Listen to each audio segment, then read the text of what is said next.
तो दोस्तों आज तारीख हो गई है 4 जुलाई 2023 की, साथ ही में दिन है मंगलवार का। तो आइए बिना देर किए फटाफट से जानते हैं आज की ताज़ा खबरें और मुख्य समाचार। तो देखिए आज के मुख्य समाचार की पहली बड़ी खबर, रिलायंस जियो ने 999 रुपए में लॉन्च किया 4G फोन। इसमें जियो सिनेमा पर फ्री में देख सकेंगे मूवी। 28 दिन का खर्च आएगा केवल 123 रुपए। जी हाँ, रिलायंस जियो ने केवल 999 रुपए में Jio Bharat 4G feature phone launch कर दिया है। बताया गया कंपनी इसके जरिए ऐसे कस्टमर्स को टारगेट करना चाहती है जो अभी भी 2G फोन का इस्तेमाल कर रहे हैं। वहीं आपको बता दें इस फोन के लिए रिलायंस जियो कंपनी ने 123 रुपए का रिचार्ज प्लान भी पेश किया है। इस प्लान में 14 GB डेटा मिलेगा जो कि 28 दिनों तक चलेगा, यानी रोजाना 500 MB डेटा दिया जाएगा। इसके अलावा केवल 123 रुपए में अनलिमिटेड कॉलिंग की सुविधा दी जाएगी। वहीं यूजर इस फोन के जरिए UPI पेमेंट भी कर सकेंगे। हालांकि UPI पेमेंट केवल जियो पे से हो पाएगा, यानी कि जियो पे नाम का ऐप आपको इस फोन में पहले से इंस्टॉल मिलेगा। आप इसके जरिए स्मार्टफोन की तरह QR कोड को स्कैन करके UPI पेमेंट कर पाएंगे। वहीं इस फोन को लेकर सबसे अच्छी एक और बात ये बताई गई है कि इस फोन में जो आपको जियो सिनेमा ऐप मिलेगा, आप उसमें मूवीज वगैरह बिल्कुल फ्री में देख पाएंगे। हालांकि वहीं अगर आप स्मार्टफोन में जियो सिनेमा ऐप को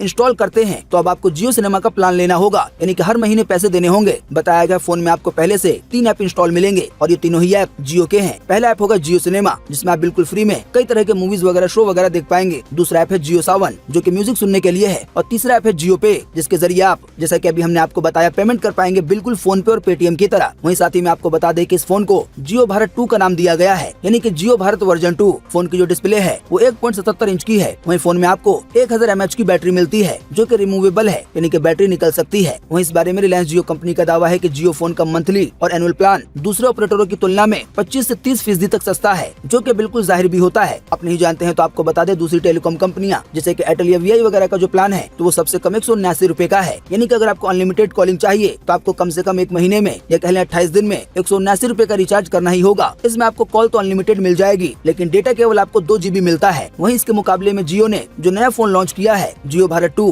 और इसके लिए जो रिचार्ज प्लान लॉन्च किया है तो उसकी कीमत केवल 123 रुपए है, जैसा कि अभी हमने आपको बताया। और इसमें आपको अनलिमिटेड कॉलिंग के साथ 14 GB डेटा मिलता है। जो जियो सिनेमा है वो आपको फ्री में देखने को मिलता है। तो दोस्तों फोन में दम हो या ना हो, लेकिन जो इसके लिए प्लान पेश किया गया है यह अभी भारत का सबसे सस्ता प्लान है। बाकी दोस्तों इस फोन को लेकर या इस फोन के लिए जो रिचार्ज प्लान पेश किया गया है इसके बारे में आपकी पर्सनल राय क्या है? क्या आपको लगता है कि सच में ये फायदेमंद है या नुकसानदायक है? आप अपनी बात को इस वीडियो के नीचे कमेंट बॉक्स में लिखना ना भूलें। वहीं आपको बता दें ये फोन 7 जुलाई से मिलना शुरू हो जाएगा। बाकी आप चाहें तो इसकी ज्यादा जानकारी माई जियो ऐप पर, ये जो जियो की ऑफिशियल वेबसाइट है jiyo.com, वहाँ पर भी जाके ले सकते हैं। देखिए अगली खबर, फिंगरप्रिंट और फेस मैच होने पर ही गन चलेगी, मालिक के अलावा दूसरा कोई फायर नहीं कर पाएगा। जी अमेरिकी कंपनी बायोफायर ने स्मार्ट गन बनाई है। इसमें फेस रिकॉग्निशन फीचर और फिंगरप्रिंट सेंसर लगे हैं। कंपनी का कहना है कि इस गन की मदद से लोग सुरक्षित और बेफिक्र महसूस कर सकेंगे। बताया गया गन वायलेंस के मामले में कंपनी का ऐसा दावा है कि ये गन वायलेंस के मामलों में भी कमी लाएगी। आसान शब्दों में कहें तो बायोफायर कंपनी की इस गन को जो भी खरीदेगा उसका फिंगरप्रिंट इसमें ऐड कर दिया जाएगा। ऐसा होने की वजह से ये गन केवल उसी के हाथ से चल पाएगी। बाकी दोस्तों आप इस गन को लेकर भी अपनी राय दे सकते हैं कि क्या सच में ये गन वायलेंस को कम कर पाएगी या नहीं।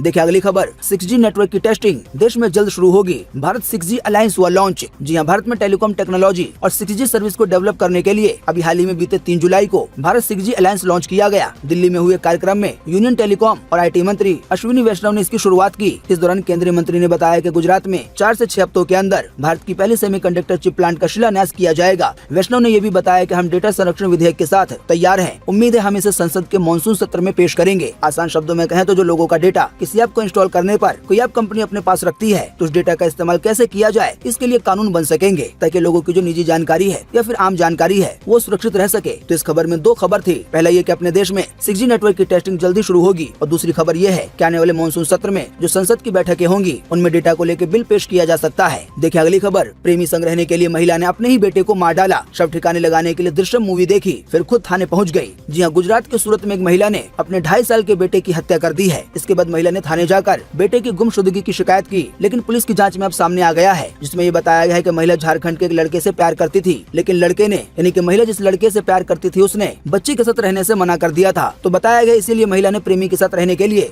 अपने बेटे को ही मार डाला। बेटे की जान लेने के बाद बेटे के शव को ठिकाने लगाने के लिए उसने दृश्यम मूवी देखी और कई क्राइम सीरीज देखी, ताकि बेटे के शव को ऐसे ठिकाना लगाया जाए ताकि किसी को पता न चल सके। तो दोस्तों आप देख सकते हैं कि दुनिया में कुछ इस तरह की माएँ भी होती हैं। देखिए अगली खबर, हरियाणा में कुंवारों को पेंशन मिलेगी। वहीं 45 से 60 साल उम्र के महिला पुरुषों को इसका लाभ दिया जाएगा। जी हरियाणा में जल्दी कुंवारों को पेंशन मिलेगी। जन संवाद कार्यक्रम के दौरान 60 साल के अविवाहित बुजुर्ग की मांग पर CM मनोहर लाल खट्टर ने ये फैसला लिया है। इसका फायदा 45 साल से 60 साल तक के अविवाहित पुरुषों और महिलाओं को मिलेगा। आसान शब्दों में कहें तो जिन पुरुष महिलाओं ने जवानी में शादी नहीं की और अब वो बूढ़े हो गए हैं हैं, तो अगर ऐसे बूढ़ों की उम्र 45 से 60 साल के बीच है तो उनको अब हरियाणा की सरकार पेंशन देगी। हालांकि बताया गया उनकी सालाना इनकम 1,80,000 रूपए से कम होनी चाहिए। वहीं बताया गया पेंशन की रकम 2750 रूपए के आसपास हो सकती है। देखिए अगली खबर, बच्चे पैदा करने पे वर्कर्स को पैसे देगी चीनी कंपनी, 1000 करोड़ रुपए से ज्यादा खर्च किए जाएंगे। चीन की कम होती बर्थ रेट बनी है इसकी वजह। जी हाँ, चीन की सबसे बड़ी ऑनलाइन ट्रेवल एजेंसी Trip.com अपने कर्मचारियों को बच्चे पैदा करने के लिए पैसे देगी। बताया गया कंपनी ने ये कदम देश की बढ़ती बुजुर्ग आबादी और कम होती जन्म दर को ठीक करने के लिए उठाया है। बताया गया कंपनी 1 जुलाई से कर्मचारियों को बच्चे पैदा करने पर लगभग 5.5 लाख रूपए देगी, जो कि 50,000 युआन है, यानी कि वहाँ की करेंसी में। दोस्तों वैसे आप नहीं जानते हैं तो आपको बता दें, Trip.com दुनिया की सबसे बड़ी ट्रेवल एजेंसियों में गिनी जाती है। इसके दुनिया भर में 40 करोड़ से ज्यादा यूजर्स हैं। चीन को लेकर देखिए एक और खबर कि चीन में पश्चिमी देशों का खाना पसंद किया जा रहा है, यानी कि अमेरिका और यूरोप का लोग नूडल्स यानी कि चाउमीन की जगह सलाद और सैंडविच खा रहे हैं। हालांकि अभी से चीन में संस्कृति के लिए खतरा बताकर विरोध किया जा रहा है। लोगों की खाने को लेकर पसंद बदल रही है। तो इसी कड़ी में बताया गया है कि इसे देखते हुए, यानी कि लोगों का जो खाना खाने का रवैया बदल रहा है, लोग चाइना के खानों को छोड़कर पश्चिमी देशों के खानों को खा रहे हैं। तो बताया जा रहा है इसके लिए कई लोग विरोध कर रहे हैं। विरोध करने वालों का कहना है कि ऐसा करने की वजह से देश की जो संस्कृति है वो खत्म हो जाएगी, देश की संस्कृति के लिए खतरा है। तो दोस्तों आप देख सकते हैं कि देश भर में किस किस तरह के मामले चलते रहते हैं। देखिए अगली खबर, 17 जुलाई से महंगी हो जाएंगी टाटा की कारें। कंपनी ने इस साल तीसरी बार बढ़ाए हैं दाम। इनपुट कॉस्ट में बढ़ोतरी बनी है वजह। जी हाँ, टाटा मोटर्स ने बीते 3 जुलाई को अपने पैसेंजर व्हीकल्स की कीमतों में बढ़ोतरी का ऐलान किया। बढ़ी हुई कीमतें आने वाले 17 जुलाई से लागू हो जाएंगी। देखिए अगली खबर, पीएम आवास के ऊपर उड़ता नजर आया ड्रोन। दिल्ली पुलिस ने जाँच कर दी है शुरू। जी हाँ, दिल्ली के लोक कल्याण मार्ग पे बने प्रधानमंत्री मोदी के घर के ऊपर सुबह 5:30 बजे ड्रोन उड़ाने की जानकारी मिली। इसके बाद एसपीजी ने दिल्ली पुलिस को खबर की। वहीं अब दिल्ली पुलिस ने नो फ्लाइंग जोन में ड्रोन उड़ाने वाले की खोज करने के लिए जांच शुरू कर दी है। दोस्तों वैसे आप नहीं जानते हैं तो आपको बता दें, प्रधानमंत्री का आवास यानी कि प्रधानमंत्री का घर नो फ्लाइंग जोन में आता है, यानी कि ये एक ऐसा एरिया है जिसके ऊपर से किसी भी तरह की चीज उड़कर नहीं जा सकती, जैसे कि ड्रोन या हवाई जहाज या कुछ और चीज। अब यहाँ पे पक्षियों वगैरह की बात नहीं हो रही है। देखिए अगली खबर, एससीओ वर्चुअल शिखर सम्मेलन होगा आज।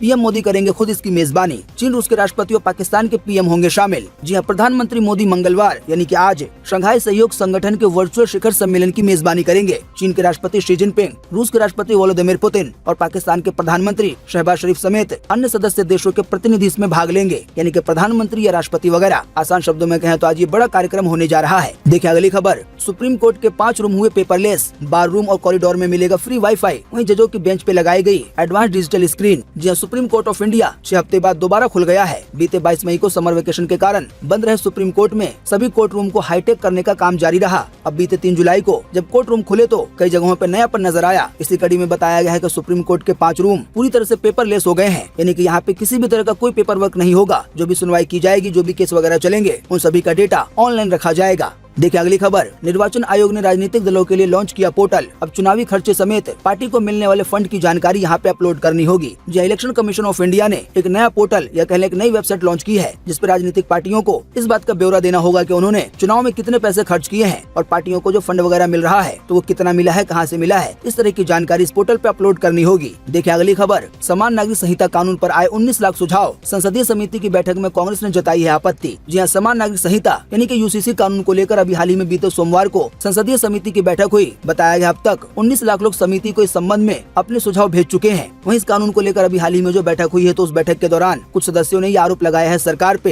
कि इस कानून को बड़ी जल्दबाजी में लाया जा रहा है। समिति के कुछ सदस्यों का कहना था कि सिर्फ एक फैमिली लॉ नहीं बनाया जाना चाहिए, ये समाज के हर धर्म, जाति, समुदाय से जुड़ा हुआ मामला है, इसी की वजह से इसका ख्याल रखना चाहिए। अब दोस्तों आप सोच सकते हैं कि समान नागरिक संहिता कानून पर यानी कि यूनिफॉर्म सिविल कोड कानून पर 19 लाख सुझाव आए हैं, तो ये अपने आप में ही काफी बड़ी बात है। वहीं इस कानून को लेकर एक और खबर आ रही है, देखें अपनी स्क्रीन पर कि सुशील मोदी बोले कि आदिवासियों को यूसीसी से बाहर रखें। पार्लियामेंट्री कमेटी की बैठक में कांग्रेस शिवसेना ने टाइमिंग पे उठाए सवाल। जी यूनिफॉर्म सिविल कोड यानी कि यूसीसी को लेकर अभी हाल ही में बीते सोमवार को दिल्ली में लॉ एंड ऑर्डर मामलों की पार्लियामेंट्री कमेटी की बैठक हुई। भाजपा के राज्यसभा सांसद सुशील मोदी मीटिंग की अध्यक्षता कर रहे थे। न्यूज एजेंसी पीटीआई के मुताबिक सुशील मोदी ने बैठक में पूर्वोत्तर और अन्य क्षेत्रों में आदिवासियों को किसी भी संभावित समान नागरिक संहिता के दायरे से बाहर रखने की वकालत की। कुल मिलाकर आसान शब्दों में कहें तो बीजेपी पार्टी की ओर से कहा गया है कि जो यूनिफॉर्म सिविल कोड कानून आएगा तो इससे आदिवासियों को बाहर रखा जाए। हालांकि दूसरी ओर ये भी कहा जा रहा है कि ये कानून सभी लोगों के लिए बराबर होगा। लेकिन अब इसी बीच ये खबर आई है जिसमें भाजपा नेता सुशील मोदी ने ये कहा है कि आदिवासियों को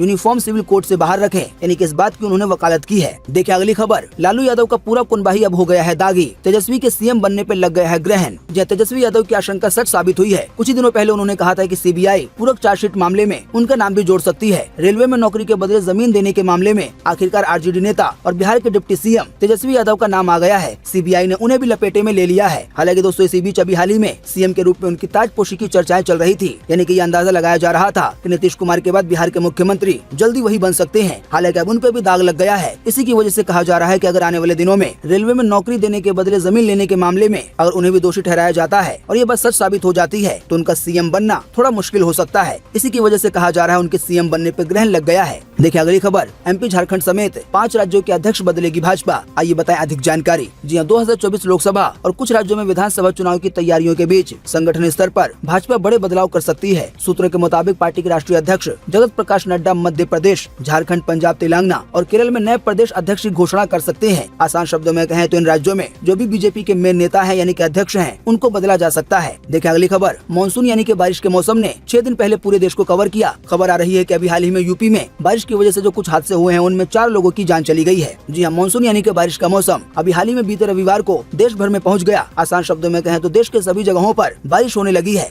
अब कहीं कहीं पे तो थोड़ी रुककर हो रही है और कहीं कहीं पे तो बदरा जमकर बरस रहे हैं। इसी कड़ी में ये खबर आ रही है कि अभी हाल ही में यूपी में बारिश की वजह से जो कुछ हादसे हुए हैं उनमें 4 लोगों की जान चली गई है। आइए आपको इसी कड़ी में लगे हाथों बताते हैं कि आज 4 जुलाई 2023 को देश भर में कैसा रहेगा मौसम का हाल बारिश को लेकर। तो स्काईमेट वेदर के अनुसार अगले 24 घंटों के दौरान तटीय कर्नाटक और केरल में मध्यम से भारी बारिश की संभावना है, यानी कि आज वहीं लक्षद्वीप में, कोंकण में, गोवा में, सिक्किम में, हिमालय पश्चिम बंगाल में, उत्तर प्रदेश में, बिहार में, असम में, मेघालय में, अरुणाचल प्रदेश में, पूर्व उत्तर बिहार में हल्की से मध्यम बारिश के साथ आज कुछ स्थानों पे भारी बारिश हो सकती है। इसके अलावा भी पूर्व उत्तर भारत, अंडमान निकोबार द्वीप समूह, दक्षिण गुजरात, तटीय आंध्र प्रदेश, पश्चिम बंगाल, झारखंड और तमिलनाडु में हल्की से मध्यम बारिश हो सकती है। इसके अलावा छत्तीसगढ़, मध्य प्रदेश, आंतरिक कर्नाटक, हिमाचल प्रदेश के कुछ हिस्सों में और उत्तराखंड में भी आज हल्की बारिश की संभावना है। आसान शब्दों में कहें तो अभी हमने आपको बारिश को लेकर जिन भी शहरों, जिन भी राज्यों के नाम बताए हैं उनको छोड़कर आज पूरे देश में मौसम सूखा बना रह सकता है। देखिए अगली खबर, वीडियो बना रहे लड़के को कार ने टक्कर मारी। पाकिस्तान के कराची एक्सप्रेसवे की है ये घटना। अब ये वीडियो सोशल मीडिया पे हो रहा है वायरल। इसकी एक झलक आप भी देख सकते हैं अपनी स्क्रीन पर। देखिए अगली खबर, प्रफुल्ल पटेल और सुनील तटकरे को एनसीपी से निकाला गया। अजीत पवार ने नई टीम बनाई, वहीं तटकरे महाराष्ट्र के अध्यक्ष बने। जी शरद पवार ने सांसद प्रफुल्ल पटेल और सुनील तटकरे को पार्टी से बाहर कर दिया है। उनकी बेटी और सांसद सुप्रिया सुले ने दोनों के खिलाफ एक्शन लेने के लिए अभी हाल ही में बीते रोज शरद पवार को चिट्ठी लिखी थी। इस ऐलान के तुरंत बाद अजीत पवार ने भी